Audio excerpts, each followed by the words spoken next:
Module enveloppe avec XL Pro Tableau 400. Nous avons récemment parlé du module schéma, comme vous le voyez à l'instant. Donc là, dans la suite, il s'agit de générer le tableau électrique qu'il nous faut en relation avec les éléments choisis précédemment. Donc là, on va passer à enveloppe. Enveloppe, il s'agit de la partie choix du coffret ou de l'armoire électrique. Donc, vous voyez ici, on a la famille des enveloppes. On a coffret, armoire, coffret encastré, gaine, technique, enveloppe industrielle. Donc, je vais faire un clic sur chaque élément pour que vous voyez un peu comment ça se présente. Donc, voici les coffrets.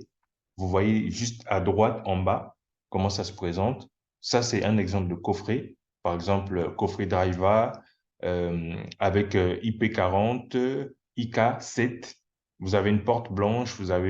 Là, vous n'avez pas de serrure. Donc, le coffret a environ 13 modules.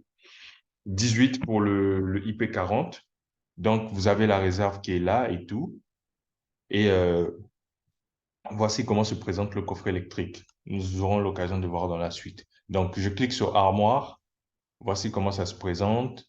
Coffret encastré. Voilà. Gaine technique. Voilà ce que ça nous suggère, ça nous propose dans le logiciel. Enveloppe industrielle. Voilà. Bon, là, le logiciel ne nous propose rien. On nous met à définir. Mais en bref, c'est juste pour vous montrer comment ça se présente dans le logiciel. Donc là, nous, on a besoin d'un coffret électrique. On choisit la famille coffret. Ensuite, on choisit le type d'enveloppe. Nous, par exemple, nous allons faire le tour, cliquer pour voir ce qui peut être adapté à ce que nous avons besoin. Donc, on fait le tour, on regarde. Voilà. Tout en tenant compte des réserves. La norme NFC 1500 exige une réserve minimum de 20%. Donc, tout en tenant compte de toutes ces informations, disons, nous allons choisir par exemple le coffret Driver comme exemple. Ensuite, là, on a une réserve de 34%. Et veillez à ce que la réserve ne soit pas trop grande. Sinon, plus la réserve est grande, plus on n'a pas beaucoup d'éléments dans un coffret qui va coûter cher parce que on aura des coffrets peut-être à 3 rangées où nous avons besoin à la base que d'une seule rangée. Donc, veillez à la réserve. Là, on a une réserve de 34%. Bon, selon les éléments choisis dès le départ, par rapport à ce coffret, on a une réserve un peu plus grande. Mais bon, voilà, là, on a le XL3 125. On a une réserve de 21,3%. Donc, on va choisir ce coffret qui est meilleur et qui coûtera moins cher aussi parce que vu les composants, vu le nombre de rangées, on aura moins de problèmes. Donc, voilà, on a choisi ce coffret, IP40, porte blanche. Bon, on met pas de serrure, on va prendre une porte transparente ici pour voir un peu comment ça se présente.